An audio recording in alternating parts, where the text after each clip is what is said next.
नमस्कार दोस्तों। पिछली वीडियो में हम लोगों ने अंतर्राष्ट्रीय प्रकरण देखे थे। अब इस वीडियो में हम लोग अंतर्राष्ट्रीय सम्मेलन को देखेंगे। पहला हमारा टॉपिक है 51वां G7 शिखर सम्मेलन 2025। 51 G7 शिखर सम्मेलन 2025 यानी 2025 में जो G7 शिखर सम्मेलन हुआ था उसके बारे में बात करेंगे। 15 से 17 जून 2025 के मध्य कनाडा की अध्यक्षता में कानानाइस्किस अल्बर्टा कनाडा में 51वें G7 शिखर सम्मेलन 2025 का आयोजन किया गया। 1 जनवरी 2025 को कनाडा ने इटली से G7 की अध्यक्षता ग्रहण की थी। यानी इससे पहला अध्यक्ष कौन था G7 का? इटली, जिससे ग्रहण किया था कनाडा ने 1 जनवरी 2025 को। कनाडा के प्रधानमंत्री मार्क कार्नी ने इस शिखर सम्मेलन की अध्यक्षता की। कनाडा के प्रधानमंत्री कौन है? Mark Carney. थोड़ा सा इसको बड़ा करते हैं।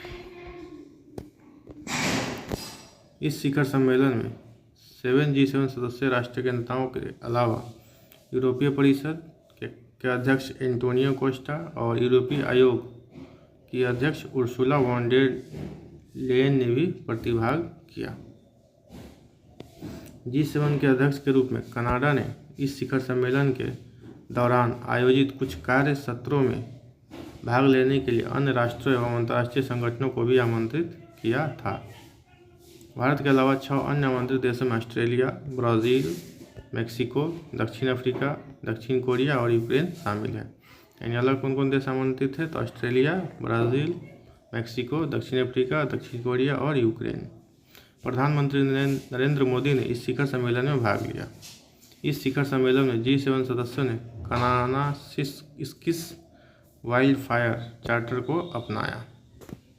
यह पहल जंगल में लगने वाले आग को रोकने, उससे लड़ने और पुनर्निर्माण में सहयोग करेगी। भारत ने ऑस्ट्रेलिया, मेक्सिको, दक्षिण कोरिया और दक्षिण अफ्रीका के साथ मिलकर इस पहल का समर्थन किया। G7 के बारे में G7 विश्व की 7 सर्वाधिक औद्योगिक एवं विकसित महाशक्तियों का संगठन है। इस संगठन के सदस्य देशों में संयुक्त राज्य America, Canada, United kingdom, Germany, France, Italy एवं जापान शामिल हैं। तीसरा संयुक्त राष्ट्र महासागर सम्मेलन 2025। तीसरा संयुक्त राष्ट्र महासागर सम्मेलन 2025 9 से 13 जून 2025 के मध्य तीसरा संयुक्त राष्ट्र महासागर सम्मेलन नीस, फ्रांस में आयोजित किया गया। कहाँ आयोजित हुआ? फ्रांस में। महासागर सम्मेलन फ्रांस में। यह सम्मेलन फ्रांस और कोस्टा रिका द्वारा संयुक्त रूप से आयोजित किया गया था। फ्रांस और कोस्टा रिका द्वारा। इस सम्मेलन का मुख्य विषय महासागर के संरक्षण और सतत उपयोग के लिए कार्रवाई में तेजी लाना और सभी हितधारकों को संगठित करना। Accelerating action and mobilising all actors to conserve and sustainably use the ocean. इस सम्मेलन का उद्देश्य था सतत विकास के लिए महासागरों, समुद्रों और समुद्री संसाधनों के संरक्षण और सतत उपयोग के लिए आगे और तत्काल कार्रवाई का समर्थन करना तथा सतत विकास लक्ष्यों SDG 14 जल के नीचे जीवन के कार्यान्वयन का समर्थन करने के लिए अन्य तरीकों और साधनों की पहचान करना।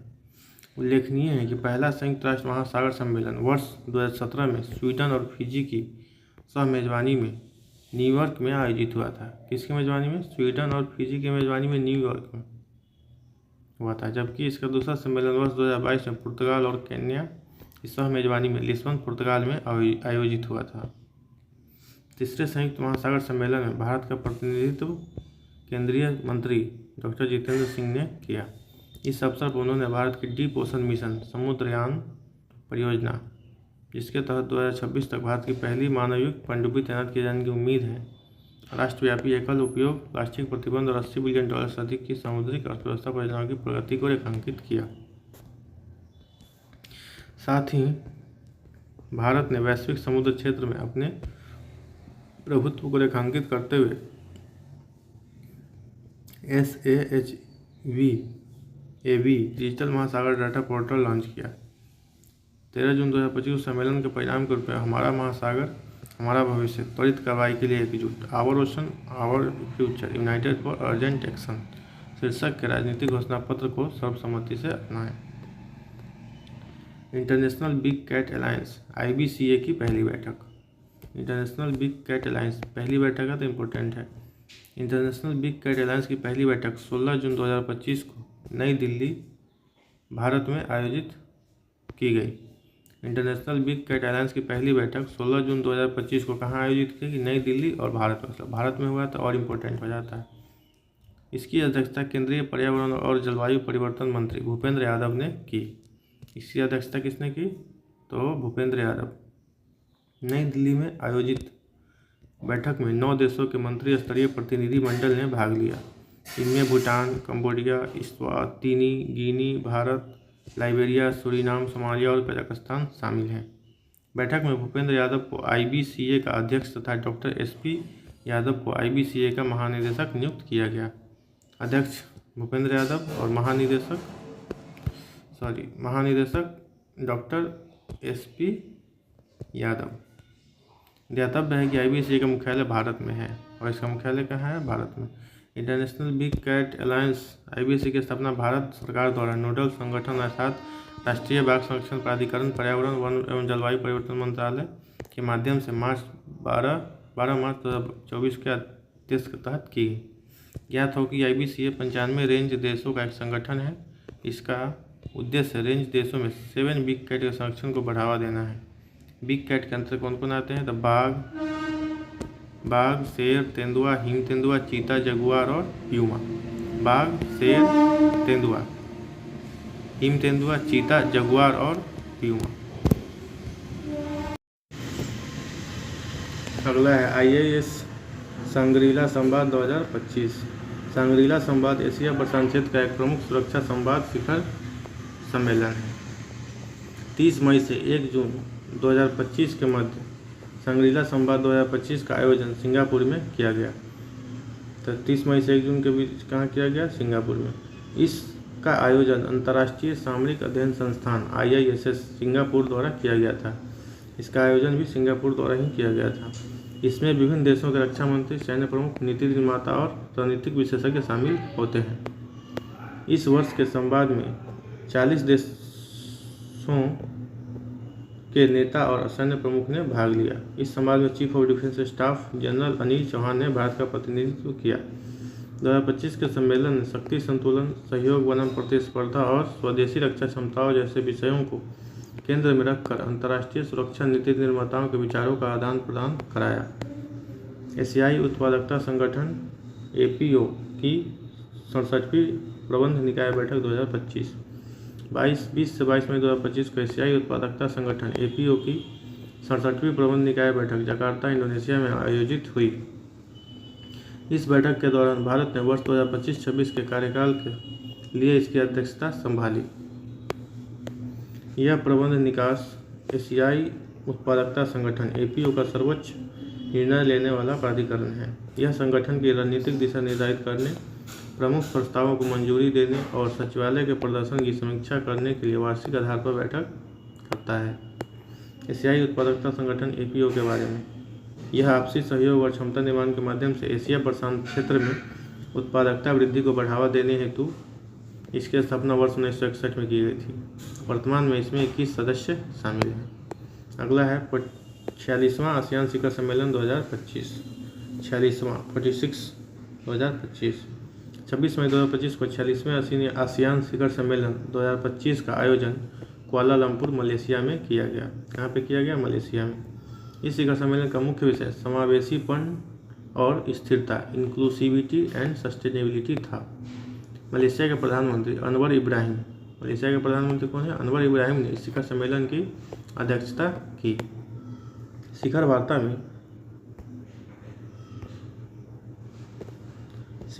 में आसियान नेताओं ने आसियान एकता व केंद्रीय भूमिका को मजबूत करने और 2045 तक के साझा विजन हेतु कुआलालंपुर घोषणा को अंगीकार किया।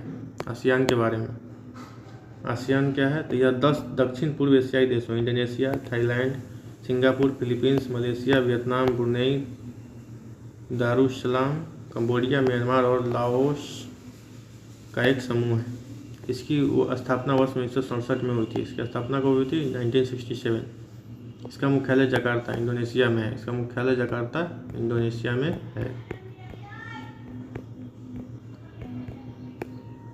आसियान के 11वें संभावित सदस्य के रूप में तिमोर लेस्टे का प्रवेश सिद्धांततः स्वीकार किया जा चुका है और यह आसियान के बैठकों में पर्यवेक्षक के रूप में उपस्थित रहा। मंत्रिपरिषद COM की 24वीं हिंद महासागर रिम एसोसिएशन बैठक 2025। मंत्रिपरिषद की 24वीं हिंद महासागर रिम एसोसिएशन IORA बैठक 2025। 21 मई 2025 को मंत्रिपरिषद की 24वीं हिंद महासागर रिम एसोसिएशन बैठक IORA अध्यक्ष श्रीलंका द्वारा वर्चुअली आयोजित। अध्यक्ष कौन है? श्रीलंका। मेजबान श्रीलंका के विदेश मंत्री विजिता हेराथ ने इस बैठक की अध्यक्षता की। श्रीलंका के विदेश मंत्री विजिता हेराथ ने इस बैठक की अध्यक्षता की। इसका मुख्य विषय भविष्य की पीढ़ी के लिए सतत हिंद महासागर था। इसका मुख्य विषय क्या था? तो भविष्य की पीढ़ी के लिए सतत हिंद महासागर। इस बैठक में सभी IORA सदस्य देशों और IORA के 12 संवाद भागीदारों के मंत्री और उच्च स्तरीय प्रतिनिधियों ने भाग लिया। उल्लेखनीय है कि भारत वर्तमान में IORA का उपाध्यक्ष है। भारत वर्ष 2025 से 27 के IORA की अध्यक्षता संभालेगा। हिंद महासागर रिम एसोसिएशन यह उच्च स्तर की अंतर क्षेत्रीय साझेदारी के माध्यम से इंडो पैसिफिक में शांति व स्थिरता और समृद्धि को बढ़ावा देने के लिए विशिष्ट मंच है। इसकी स्थापना वर्ष 1997 में हुई थी। मुख्यालय इसका एविन मॉरिशस में है। इसका मुख्यालय कहाँ है? Evin Mauritius. कुल सदस्य देश इसमें 23 है। इसका मुख्यालय मॉरिशस में है, एविन में।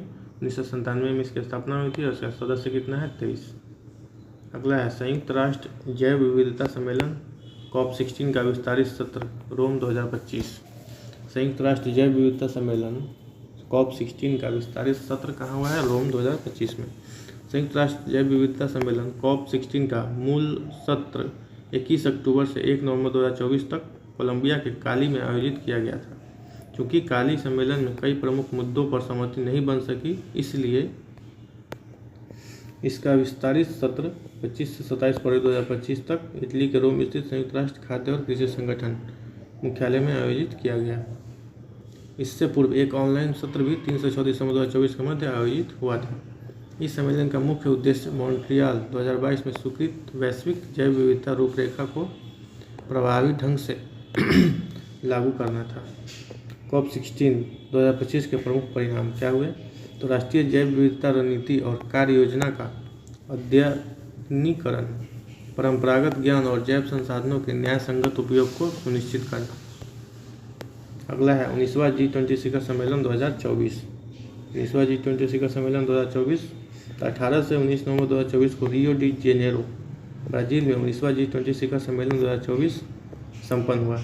इस शिखर सम्मेलन की अध्यक्षता ब्राज़ील के राष्ट्रपति लुइज इस्तानियो लुला डा सिल्वा द्वारा किया गया था।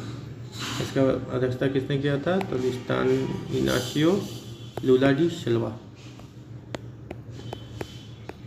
इस शिखर सम्मेलन का स्लोगन था एक न्याय संगत विश्व और एक टिकाऊ ग्रह का निर्माण, building A just world and A sustainable planet. इस शिखर सम्मेलन में G20 के 19 सदस्य देशों और 2 सदस्य क्षेत्रीय गुटों यथा अफ्रीकी संघ एवं यूरोपीय संघ ने भाग लिया। यानी G20 में कितने देश हैं? 19 देश और 2 संघ हैं।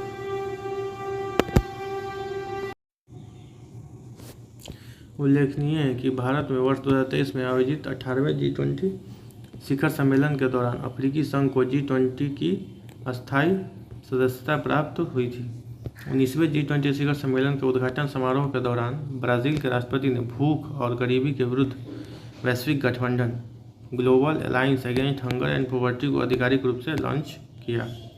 82 देशों, भारत शामिल सहित इस गठबंधन के 148 संस्थापक सदस्य हैं। 82 देशों के साथ इस गठबंधन के 148 संस्थापक सदस्य हैं। उल्लेखनीय है कि संयुक्त राष्ट्र के खाद्य एवं कृषि संगठन FAO के अनुसार विश्व में वर्ष 2024 में कुल 733 मिलियन लोग अल्प पोषित अंडर नरिश्ड हैं। 19वें G20 शिखर सम्मेलन के दौरान ही ब्राज़ील, यूनेस्को और संयुक्त राष्ट्र ने जलवायु परिवर्तन पर सूचना अखंडता के लिए वैश्विक पहल global initiative for information integrity on climate change को लॉन्च किया। 19वें G20 शिखर सम्मेलन में भारत का प्रतिनिधित्व प्रधानमंत्री नरेंद्र मोदी द्वारा किया गया। G20 हेतु भारत के शेरपा अमिताभ कांत हैं। G20 हेतु कौन थे? अमिताभ कांत। 19वें G20 शिखर सम्मेलन के अंत में नेताओं द्वारा G20 Rio de Janeiro leaders declaration को अंगीकृत किया गया। G20 शिखर सम्मेलन 2025। 1 दिसंबर 2024 को दक्षिण अफ्रीका ने G20 की अध्यक्षता ग्रहण की। 1 दिसंबर 2024 को दक्षिण अफ्रीका ने G20 की अध्यक्षता ग्रहण की। भारत एवं ब्राजील के बाद यह लगातार तीसरा अवसर है जब कोई ब्रिक्स देश G20 के अध्यक्ष बना है। वर्ष 2025 में G20 शिखर सम्मेलन का आयोजन दक्षिण अफ्रीका में प्रस्तावित है। यह प्रथम अवसर होगा जब अफ्रीका महाद्वीप का कोई देश G20 शिखर सम्मेलन की मेजबानी करेगा। दक्षिण अफ्रीका द्वारा G20 की अध्यक्षता एकजुटता, समानता और सतत विकास को बढ़ावा देना के विषय पर केंद्रित होगी। COP29 संयुक्त राष्ट्र जलवायु परिवर्तन शिखर सम्मेलन 2024। 11 से 24 नवंबर 2025 के मध्य बाकू अजरबैजान में संयुक्त राष्ट्र जलवायु परिवर्तन शिखर सम्मेलन United nation climate change conference 2024 का आयोजन किया गया। आधिकारिक रूप से यह UNFCCC के पक्षकारों के सम्मेलन का 29वां सत्र COP29 था।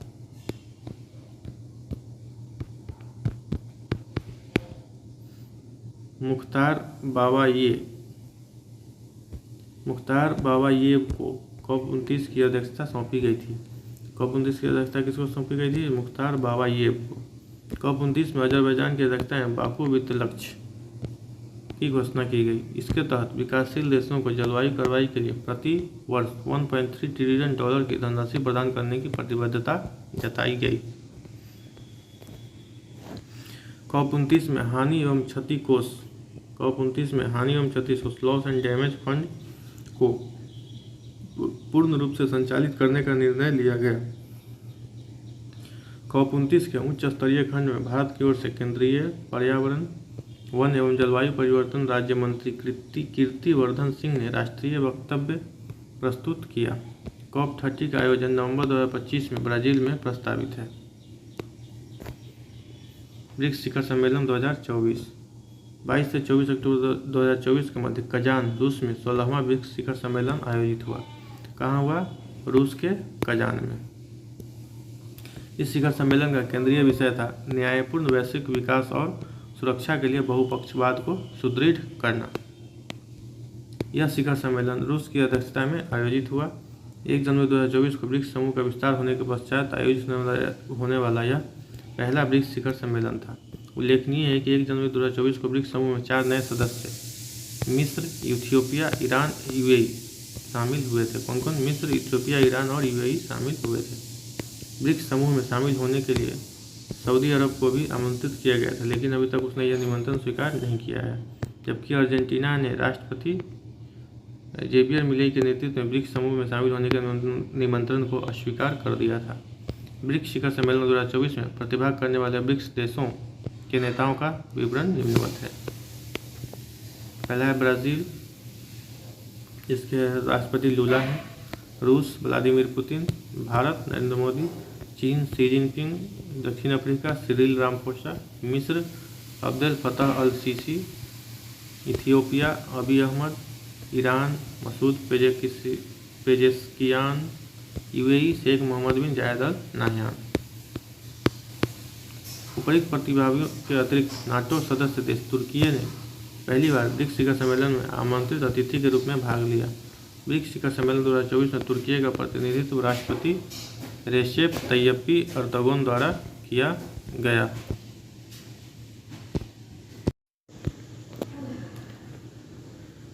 आमंत्रित अतिथि के रूप में संयुक्त राष्ट्र महासचिव एंटोनियो गुटेरेस ने भी ब्रिक्स शिखर सम्मेलन 2024 में भाग लिया।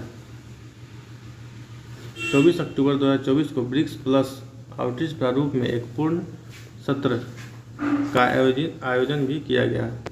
यह प्रारूप ब्रिक्स देशों एवं वैश्विक दक्षिण एवं पूर्व के उनके भागीदारों के मध्य प्रत्यक्ष एवं खुले संवाद को अवसर प्रदान करता है। 16वें ब्रिक्स शिखर सम्मेलन के समापन पर कजान घोषणा पत्र जारी किया गया। कजान कहाँ है? रूस का शहर। इस घोषणा पत्र में 18 अगस्त को ब्रिक्स भूगोलवेत्ता दिवस भागीदार देश। ब्रिक्स शिखर सम्मेलन 2024 के दौरान भागीदार देश नामक एक नई श्रेणी की स्थापना की घोषणा की गई। भागीदार देश ब्रिक्स समूह के पूर्ण सदस्य नहीं होंगे लेकिन शामिल होंगे। हालांकि ये देश ब्रिक्स के साथ सहयोग बढ़ाने और आर्थिक, सामाजिक व सांस्कृतिक विकास में योगदान करने में सक्षम होंगे। कुल 13 देशों को ब्रिक्स समूह में भागीदार देश के रूप में शामिल किया गया है, जो निम्नवत है। पहला Algeria, Belarus, Bolivia, Cuba, Indonesia, Kazakhstan, Malaysia, Nigeria, Thailand, Turkey, Uganda, Uzbekistan एवं वियतनाम। वर्ष 2025 में ब्रिक्स की अध्यक्षता ब्राज़ील द्वारा की जाएगी। 17वां ब्रिक्स शिखर सम्मेलन ब्राज़ील में आयोजित होगा और हुआ भी अभी। ब्रिक्स शिखर सम्मेलन 2024 में भारत। 16वें ब्रिक्स शिखर सम्मेलन में भाग लेने के लिए प्रधानमंत्री नरेंद्र मोदी ने 22 से 23 अक्टूबर 2024 को रूस का दौरा किया। दम्मू रवि, सचिव आर्थिक मामले, ब्रिक्स शिखर सम्मेलन में भारत के शेरपा थे। कौन थे? दम्मू रवि। ब्रिक्स शिखर सम्मेलन 2024 से इतर प्रधानमंत्री नरेंद्र मोदी ने रूस के राष्ट्रपति व्लादिमीर पुतिन, चीन के राष्ट्रपति शी जिनपिंग और ईरान के राष्ट्रपति मसूद पेजेश्कियन के साथ द्विपक्षीय बैठकों में भाग लिया। भारतीय प्रधानमंत्री और चीन के राष्ट्रपति के मध्य पिछले 5 वर्षों में आयोजित यह पहली औपचारिक द्विपक्षीय बैठक थी। इसके पूर्व दोनों नेताओं के मध्य वर्ष 2019 में ब्राज़ीलिया में आयोजित ब्रिक्स शिखर सम्मेलन के अवसर पर प्रतिनिधिमंडल स्तरीय बैठक आयोजित हुई थी। ब्रिक्स एक अंतर सरकारी संगठन है। इस संगठन में वर्तमान में पूर्ण सदस्य के रूप में कुल 11 देश शामिल हैं, जो निम्नवत हैं: ब्राज़ील, रूस, भारत, चीन, दक्षिण अफ्रीका, सऊदी अरब, इंडोनेशिया, मिस्र, इथोपिया, ईरान और यूएई। अब इसमें इंडोनेशिया भी शामिल हो गया है। अगला है अंतर्राष्ट्रीय निर्वाचन। अंतर्राष्ट्रीय निर्वाचन के तहत देखते हैं हम लोग ली जे म्यूंग, दक्षिण कोरिया के नए राष्ट्रपति।